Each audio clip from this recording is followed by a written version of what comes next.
This is the Morning Drive Podcast from Double T 97.3, presented by Cantex Roofing and Construction.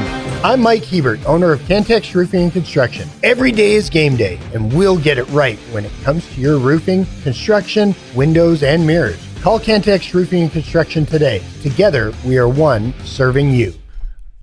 It is Optimum Game Day Live, presented by United Supermarkets Arena. Clint Scott, Jamie Lent, Jeff McGuire. We will go all the way until 9 a.m., and then we will ship it off to Memphis. We'll be live from there all day, leading you up until the Texas Tech pregame show. You can hear the game on Double T 97.3, of course, as well. And don't forget about the Double T 97.3 Coors Light postgame show. Wrapping you up, the final one of the season. Jamie, can you believe that we're here at the final game? It does feel like it. The football season, college football season flew by. Yeah. Flew by. Did you have fun?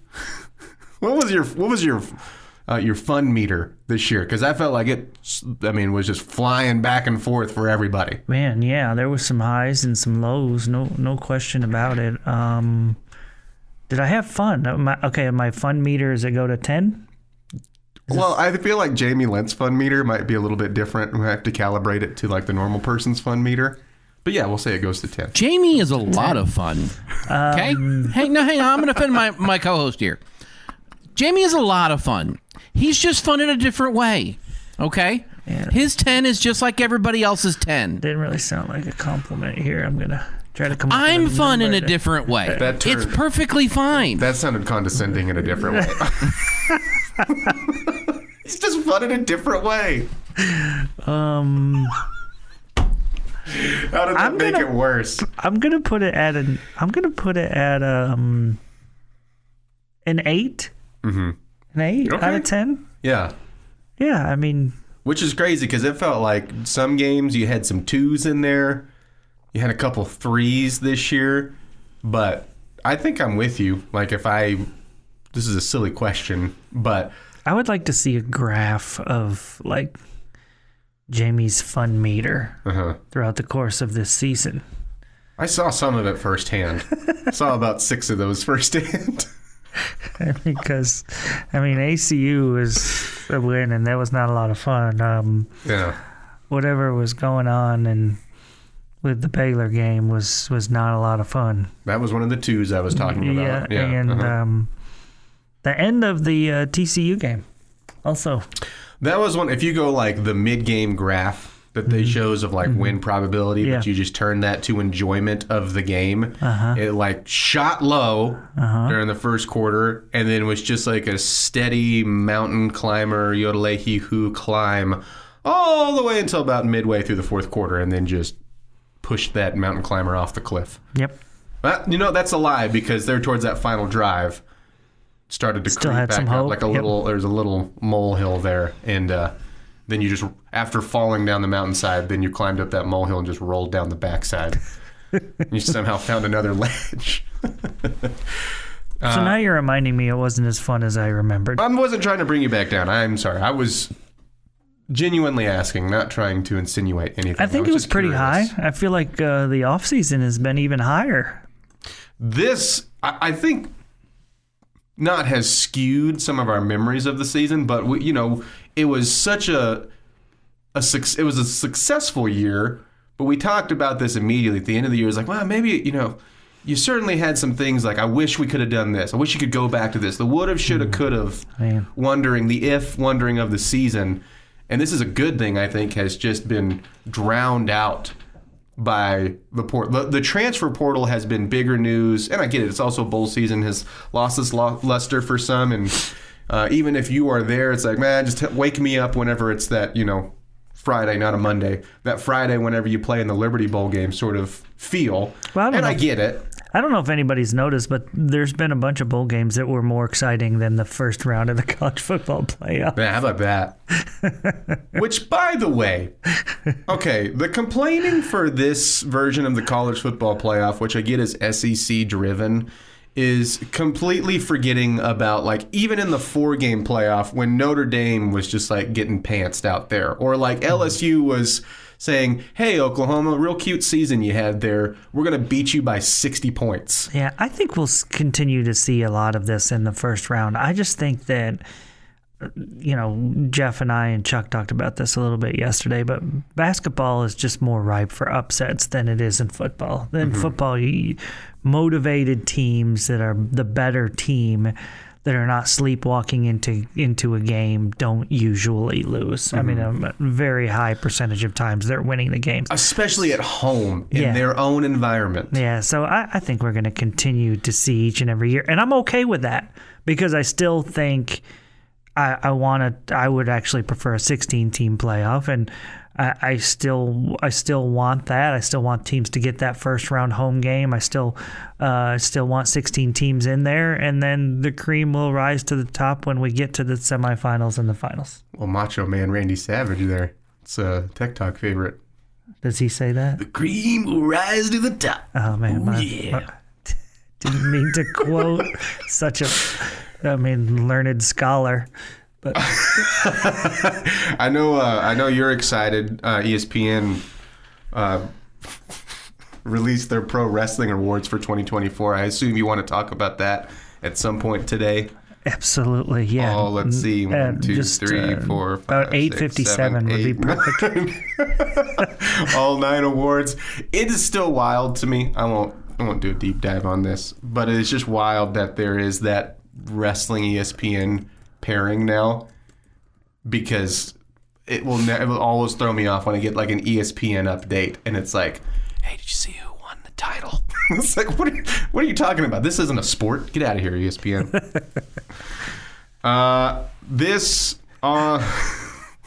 They hand out awards. Yeah. You want one of them? They hand out awards to actors. Well, I mean, it's like the wrestling Oscars. The Waskers, if you will. But this is from ESPN. Like, this is a list from ESPN. All right, hit us. All right. Since you want it, you have a guess? Yeah, this is better. Why don't you try to guess these? Who the men's wrestler of the year was in 2024? Hulk Hogan. Gunther. He was my next guess. Yeah, he should have been. Apparently, it was a tie for the women's wrestler of the year.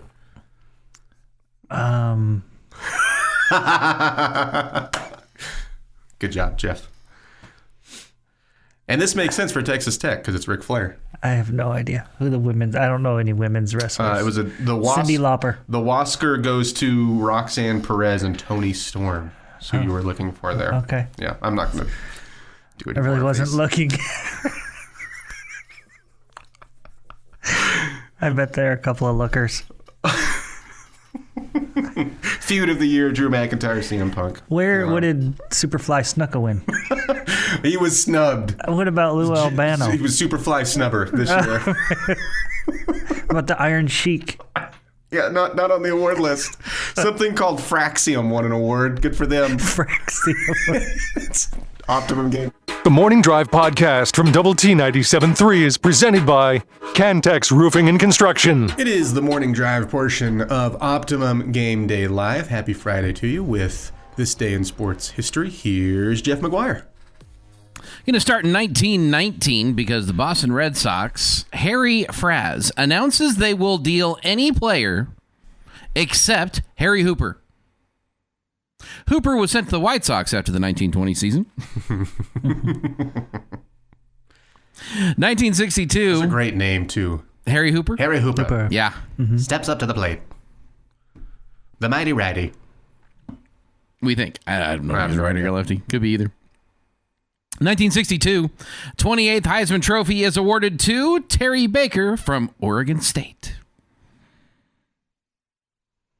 1971, in the very first Fiesta Bowl, number 8 Arizona State beats Florida State 45-38. Arizona State could use some of that magic here in a few days. We're all pulling for them. Man, I would love to see them win That'd that be game. great. 1973, Los Angeles Dodgers announced their home night games will now start at 7:30 instead of 8 o'clock. Why? Is there a reason? Well, for better TV time. I mean, you're talking 7:30 on the East Coast compared to the what on the West Coast, excuse me. That then translates to what on the East Coast? Those games are never going to get seen or talked about. Still just 30 minutes, though. Sure. That seems silly. And it's, LA traffic. All right. 1979, if you've seen the movie Miracle, this game should sound familiar. The Red Army beats the New York Rangers 5-2 at Madison Square Garden. This is the one where when the Team USA was playing the Soviet Union before the Olympics started, and they skate around that weird-looking trophy. That was the trophy they won by beating the Rangers. That was a weird-looking trophy. 1987, Steve Largent sets an all-time NFL record for career catches when he catches his 752nd pass. Man, I feel sorry for him. Because he's about to get dwarfed. Ooh, that's not good. Who's the all-time leading catcher in the NFL? Jerry Rice. Jerry Rice, right? Is he coming up? And this is in 1987. Yeah. Jerry Rice right around the corner. Oh, I thought you meant more like from your list. I thought he was about to get dwarfed. Not immediately. I didn't understand where you were going at first, but I gotcha. 1997, it took overtime, but the Red Raider basketball team beat Nevada 99-94 in Reno. And in 2022, Luka Doncic becomes the first player to register a 60-21-10 triple-double in NBA history as the Mavericks beat the Knicks 126-121, the first 60-point game in Mavs franchise history. It's a pretty good player. 60-21-10, yikes. Is he still drawing you in? Watching him If he wasn't hurt, he would be. Yeah, that's a good point. You watch any? I'm not trying to brag about it like some people do, but it's like some coat of armor to say I've never watched an NBA. I've never heard of the NBA. I don't like on my television. I mean, obviously I've flipped through the channels and seen one, but I just keep going through. I don't think I've watched the second of the NBA so far this year. I did really enjoy watching the Mavs run in the playoffs last year, though.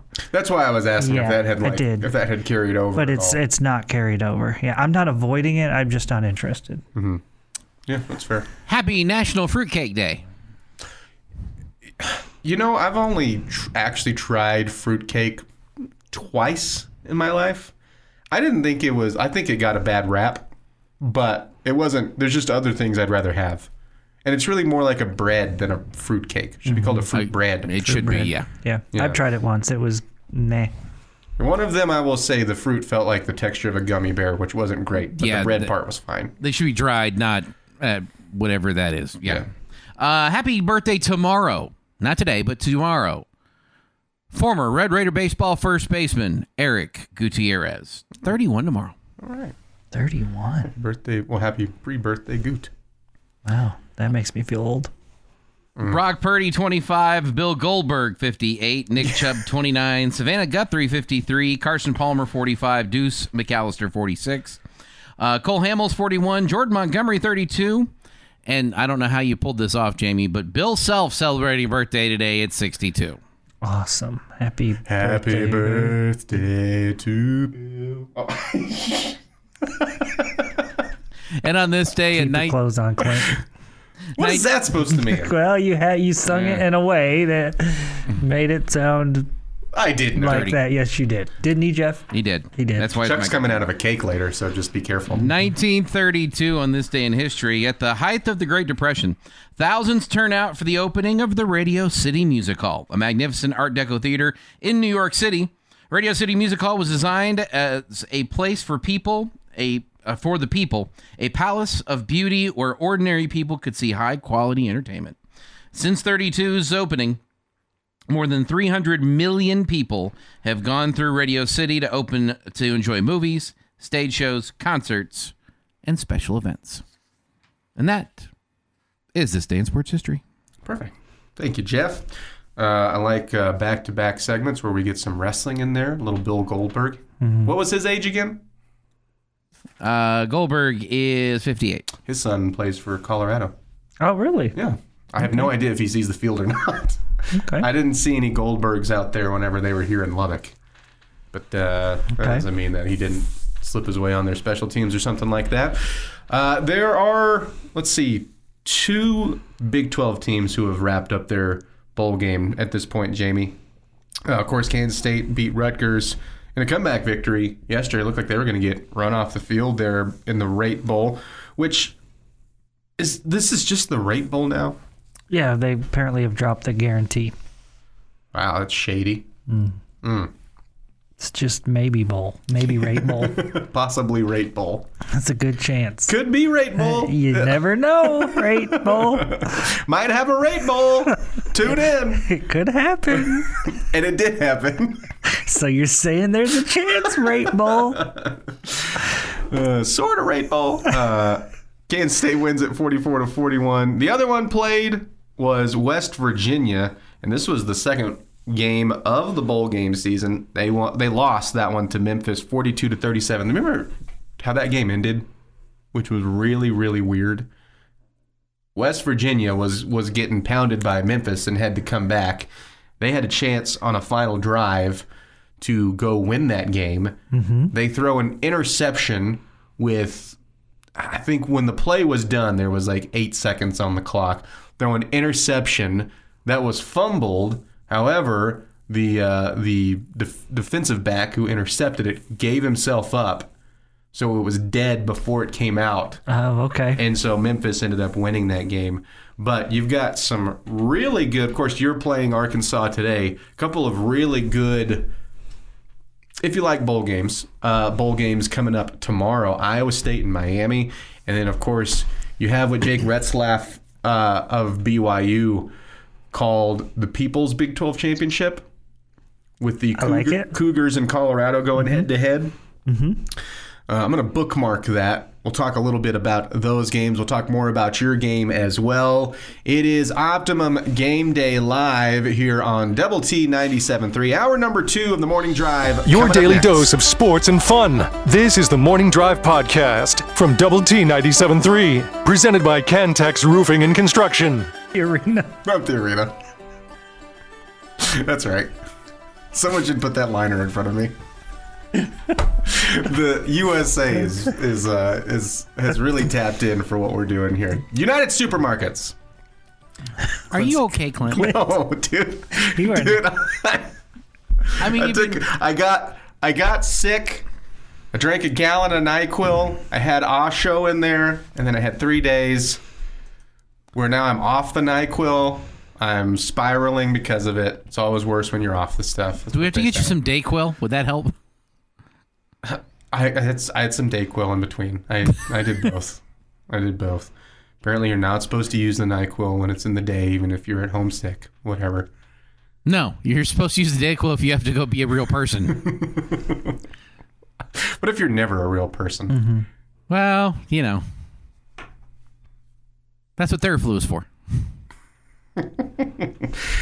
Optimum Game Day Live presented by United Supermarkets, and it's also Friday, and they are playing in Memphis, Texas Tech versus Arkansas. You can hear it on Double T 97.3. Don't forget about the Double T 97.3 Coors Light post-game show, wrapping you up when it's all said and done. We got this on the Yates Flooring Center chat line. Bullfighter said, ask the Magic 8 Ball if we'll be ranked. Gladly. Magic 8 Ball. Will Texas Tech football be ranked to start the season next year? I cannot predict now. Thanks, Magic 8 Ball. This on Worthless. Super helpful. You had one job. Why did they ever put that in as an option there for the Magic 8 Ball? One job.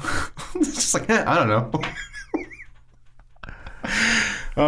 We need to earn our ranking with wins, not Kool-Aid. Don't do it. Well, it wouldn't be Kool-Aid. It's projection of talented players. And also, I mean, you had an 8-win season. So the wins are there. There's no doubt with what you've done in the transfer portal that your roster will be one of the, you would think, better ones in the Big 12, and that you've done as good a job as anyone in the conference in filling the gaps that you needed to, whether it be from losing guys to graduation, losing guys to the portal, whatever, injuries. And so you should be in a really good position to be one of the top teams in the Big 12 conference. Now, does that make you a top 10 team? No, and that's why I'm not suggesting that you are a top 10 team. But I do think that will put you somewhere around top 20-ish. And I don't think it's... I mean, it's not the coaches running around right now saying this transfer portal class is the number one in the country. It's the national rankings. So it's not Kool-Aid from us as Red Raider fans or the Red Raider coaches or players or anybody who just wants Texas Tech to be great. And so we're all a little bit, partial. It's not us. It's the national rankings. And so that's why you feel really good about where you are. Yeah, someone the other day on Tech Talk said, like, oh, it looks like McGuire's beating his chest again. And I was like, no, he's not. That's not what's happening at all. It's the Pete Nakoses, it's the Max Olsons out there, it's ESPN, it's The Athletic, it's On3, it's 24/7 Sports. Pick one that you are the apple of their eye from the Big 12 and also from a national standpoint. And with that, you're going to have expectations that will surround you. And it's a good thing to have expectations, by the way. And you could not be ranked. You could be on the outside. You could be like, if you do the extended voting, sitting at like 28 next year, too. I'm not saying for sure you're locked into the top 25, but I think you have a great chance at it. And I also think that is obviously a good thing. Yeah, I mean, why wouldn't you want to be ranked? Sure, absolutely. I mean, if you're going to raise the expectations, there's reason for it, right? Because you have a good roster and you feel like you've played well and you have the potential to take it to the next level. I do think that Coach McGuire has been confidently excited about what's happened in the transfer portal class. I mean, you've heard him in press conferences talk about how well they're doing in the transfer portal, but I don't necessarily call it pounding his chest. I just feel like he's excited about what they've done. It has he been, I think maybe even like I would say confident with what they're doing. Yes, and it's because they've been successful and they've been backing that up with the commits that they've gotten and all the traction that they've gotten. Yeah, and there's no question that it's there's the challenge for Coach McGuire is, you build a culture with guys that are here for 2 or 3 or 4 years or whatever.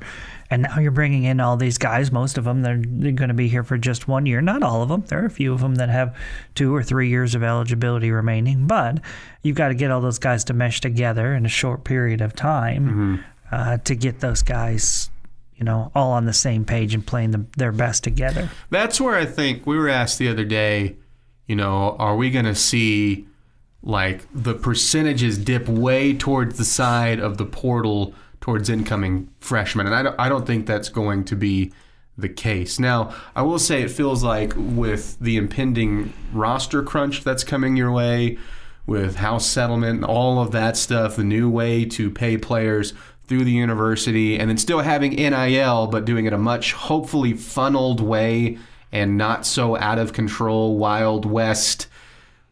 Here's $1 million from a car dealership you'll never really do anything for, maybe show up and do autographs. So it's like all of that stuff is supposed to be nixed and done in a way where it is a quote-unquote, I'm still staying away from the word salary cap because it's not a full salary cap. It is through the one way of where you can pay through the university, but you still have NIL there, so it's not all the way an NIL cap that it's been labeled, but still, it's supposed to take out some of the things that we don't like that's happening right now.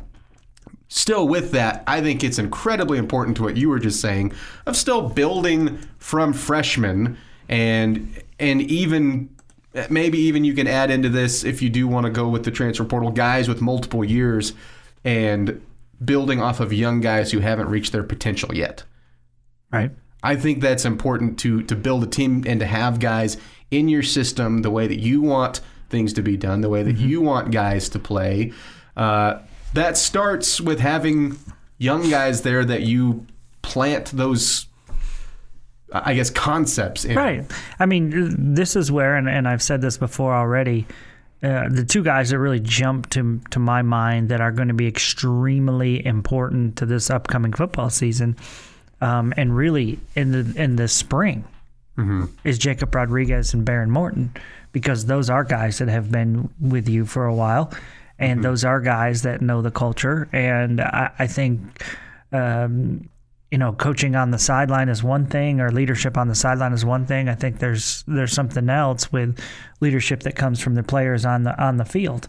And I think those guys, when the coaches aren't watching or whatever, those guys have to be important, and that's a big role for those guys, and hopefully they both can handle it. But I think those kind of players, and they're not the only two, but those type of players are really important to make sure everybody's fitting in. Mm-hmm. Yeah, well, that's why I like some of when you look at the transfer portal class that you have coming in this year. You've got your Jalen Conyers, Josh Kelly's come in, and hopefully you have a lot of those where even if they are coming in for just a year, like your offensive tackle from North Carolina, hopefully comes here and just kills it, and it's just a huge piece for you on the offensive line. But then you look at Quentin Joyner, the running back from USC, and I would say I'm arguably more excited about those guys. Why? Because you look at the years of eligibility left, and you go, hopefully you can have the same sort of run with them that you can also with the incoming freshmen from your actual recruiting class. So it's a delicate balance, but I do think that this year you're way, way all in because it's the last kind of freebie year. This is the Morning Drive Podcast from Double T 97.3, presented by Cantex Roofing and Construction. Jamie's question of the day on Double T 97.3 is brought to you by Connecticut of West Texas. All right, gentlemen. Pretty simple one for you today. I like simple. Okay. These are the ones we struggle with. Oh. My question for you guys today is, I want you to write the headline for tonight. What is going to happen in the Red Raider football matchup with the Arkansas Razorbacks tonight? So give me a headline. It can be as long as you want. Texas Tech plays Arkansas in AutoZone Liberty Bowl starting at 6 o'clock. I was going more after the game. Okay, after the game. This is why we don't invite Clint to the morning drive. Oh, that's why? Yeah. Oh, I have no idea. Yeah. Okay. I like this one. The headline. You headline guy? Do they grab you when you see them? I appreciate people who do it right. Mm-hmm. Yeah, I think the headline should. I think you should be able to know what happened, who won, and what was the big thing in the game. I think you should be able to know that with the headline. On the other side of that, I feel like I'm really bad about. I felt like I knew the story by just reading the headline. Sometimes I'm like, yep, I don't need to read into that. Can you believe what that person said? All right, headline. Will Hammond sparks quarterback controversy amongst fans after tremendous bowl game outing. It's long, but it's accurate. It's going to eat up half of that newspaper. Brooks bounces backs with an apostrophe out of Memphis, 38-17. And you'll have a picture of him bouncing a defender off of him into the end zone. I like the pun in there. Puns are good. Well, alliteration. Okay, I like Clint's the best. It's compared to what I had come up with, because Will Hammond's in mine too. Okay, I was gonna go with Hammond leads Red Raiders to blowout win in Liberty Bowl. I think Will Hammond is going to have a big game. I think the Red Raiders are going to win by more than 2 touchdowns. Mm-hmm. I like yours, though, because that's just more interesting. Yeah, it's a little bit longer, but it's more interesting. I If I sent that into an editor, they'd be like, what are you doing? Like, you're using half the print on the headline. Come on, man. Yeah. You think Taj is going to play? Yes. No. Yes. No. Yes. Yes. No. I Yes. don't like how 50-50 it feels. I know he's not trying to hurt us, but I'm a Red Raider fan. I expect to get hurt. I'm so confused and intrigued by that. I don't know if he's playing or not. But why would he be practicing if he wasn't playing? maybe. Or was he at practice or did he practice? He practiced. He had pads on and helmet on, But was he in the drills? Well, I didn't watch the drill. Running people over. Maybe he's setting this up to be like a real dramatic, and they script it this way, right? Because all sports are scripted. At the half, it's close. They're getting some things going, but at the same time, you're hanging around with an Arkansas team. Oh, and like somebody else. Do you remember when Taj Brooks showed up at halftime of the Bourbon Bowl? Yeah, exactly. That's exactly what I was going for. They maybe even play like 5 minutes into the second half and that's Taj Brooks music. It's Taj time. Oh, man. This on the Yates Flooring Center chat line. Interesting question here, Jamie. It was set at 7.5 this year, but what will Vegas have as our season win total over under in 2025? If you were Vegas, Jamie Vegas, that's what they call you. That's what I call you sometimes. I think I would set it at 8.5 for me. 8.5 for you. Yeah. I think I'm just putting it at 8. Mm-hmm. So you can have a push there with Jamie Vegas. Oh, okay. So it's that deal. Why did a little bit of life leave you when you realized what it was? Because if you're saying... I didn't realize you could do the push thing. Yeah. I guess 8.5. Yeah. You have to. Yes. Mm-hmm. Yeah. You have to? You have to. Why are the way that you are? I don't know. It was dropped on my head a lot. On my kid? It was dropped on my kid. How do you guys do this stuff this early? This is crazy. You guys are wild. Coffee. Oh, well, I have it. It's not working for me, dude. This on the Yates Flooring Center chat line. Pick us last in the Big 12 like Arizona State so we can win the Big 12 and make the playoffs. I don't know how likely that will be to happen again. Yeah, I don't want to be picked last. Yeah. Uh-huh. Listen, I'd rather be picked first and live up to expectations. Yeah. That'd be much more fun. I think I'd agree with that. Yeah. It's also never happened before for us, so why not? Have everybody come after us and we just continue to beat them down. Yes. The stone wall.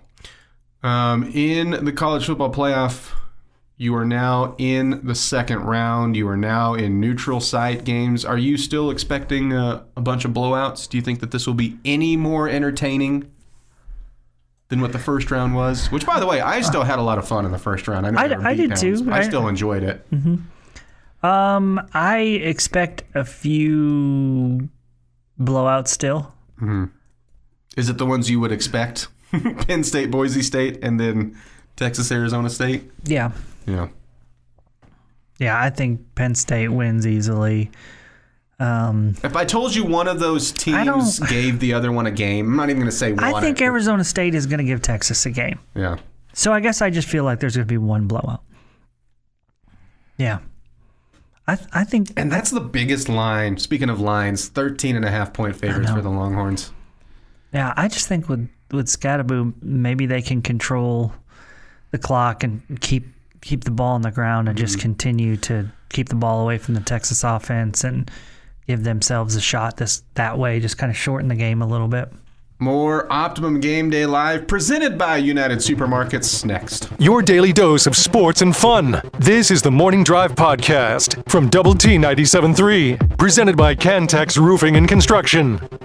It is Optimum Game Day Live presented by United Supermarkets. It is a Friday here in the LBK, but the Red Raiders are over in Memphis, and we will send you to live coverage from Memphis here at 9 o'clock an hour from now. Clint Scott in for Chuck Heinz, who you will hear from Memphis.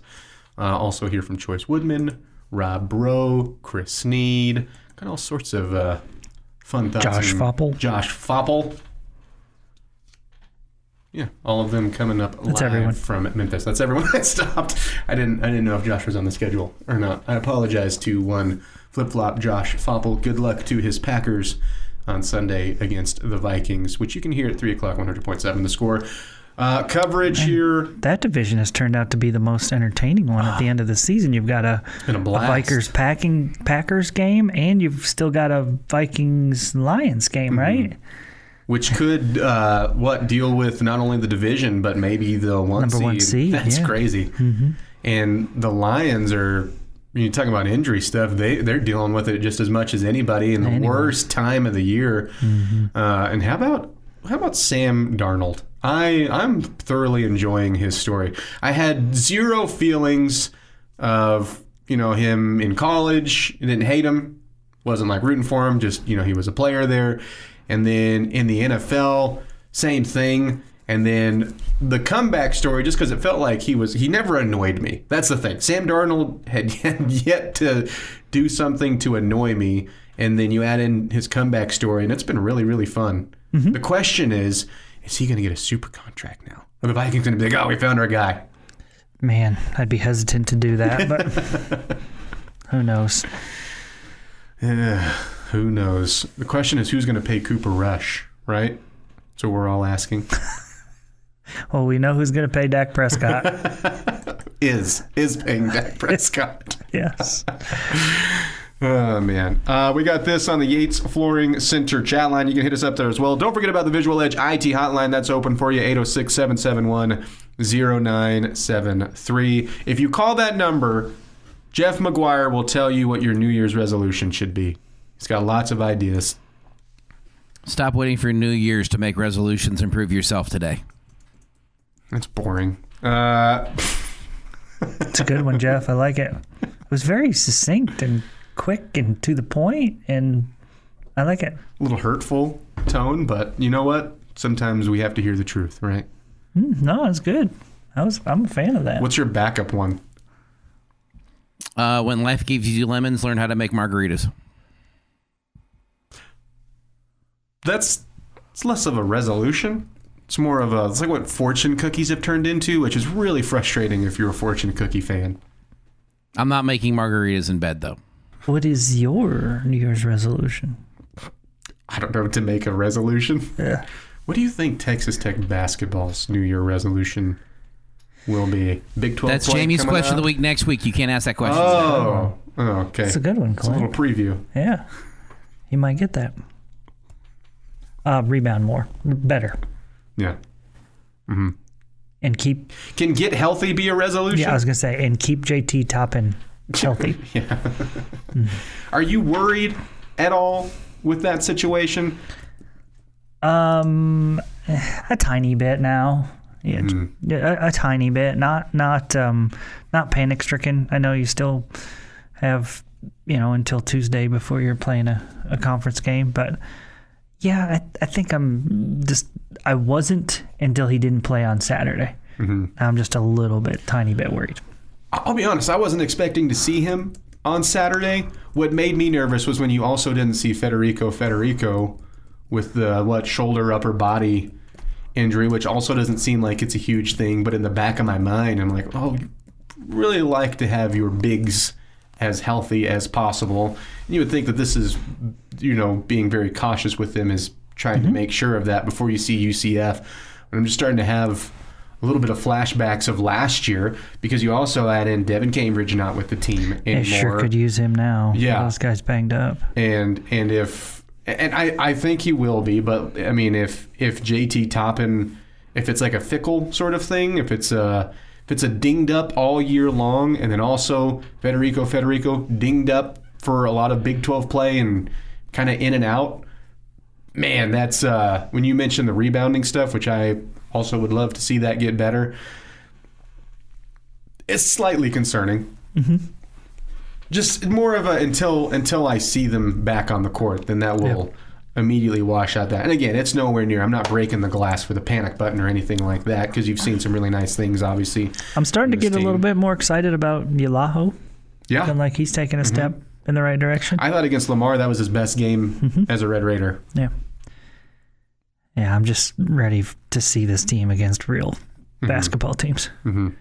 UCF provides a very tricky Big 12 opponent. Like, I think at home you should beat them, but in the Big 12 the should doesn't always happen. Yeah, you got to take care of your home court.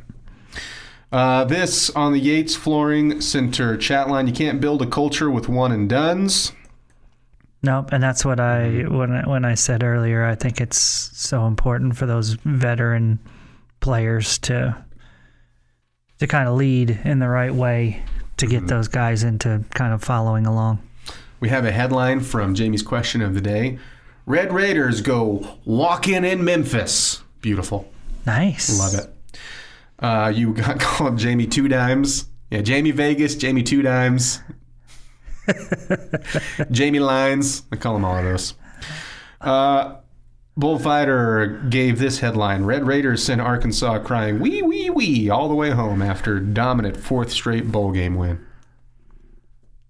I like it. Wee wee. I do too.